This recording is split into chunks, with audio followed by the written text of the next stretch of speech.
So, we move on to the final passage of the section, which is verses 34 all the way through chapter 9, verse 1.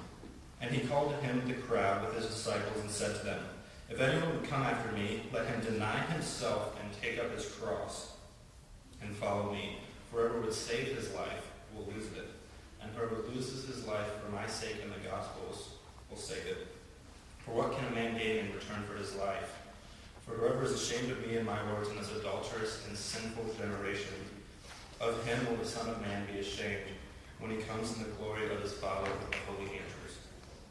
And he said to them, "Truly I say to you, there are some standing here who will not taste death until they see the kingdom after it has come with power."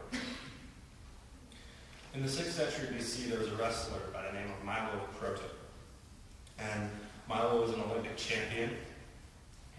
His fame spread far and wide. He was a really strong dude. I've been told he looked a lot like me.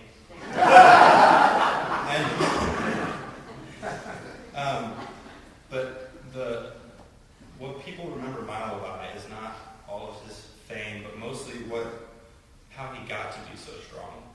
When Milo was a young boy, his father gave him a calf.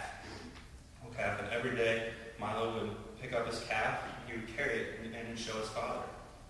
And so as the calf grew, Milo was carrying a bigger calf, and his muscles would get bigger, and eventually it became full-sized, and Milo Croton is carrying around a bull.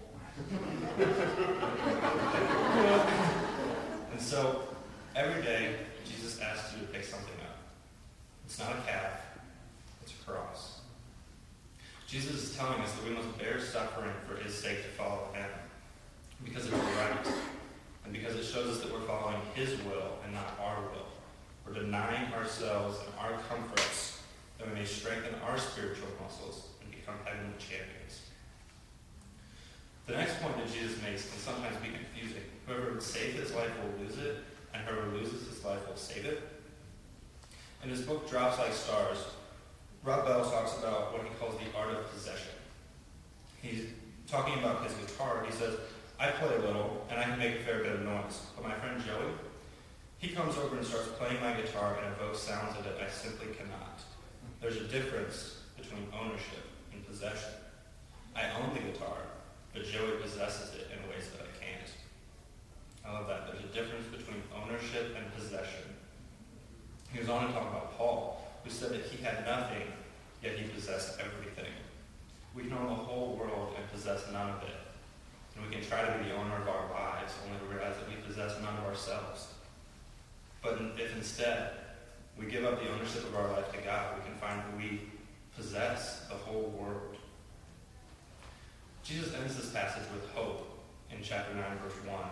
He gives those listening hope to see the kingdom of glory, and see if they do. Immediately after the passage plays out, Jesus takes Peter, James, and John up onto the mountaintop, and there they witness the transfiguration of Christ. God always gives us hope. We endure suffering and hardship when we deny ourselves to follow our rabbi. But through perseverance, we see the glory of God shine upon us. It may be hard. We may do things that we don't want to do. But in the end, we'll see God's glory. And it may not come right away, but if we live it out and be patient, we'll see it. As I was writing this talk, I titled it, "Letting Jesus Drive." In the Message translation of the passage, it says, "If anyone who wants to come with me has to let me lead. You're not in the driver's seat. I am." So does everyone have keys with them? Car keys?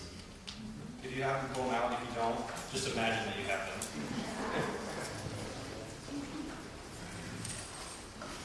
And hold them out in front of you. Now, pray with me. Father, I pray that you would allow us to let you take the lead in our life and let you take the wheel. You're in the driver's seat, not us.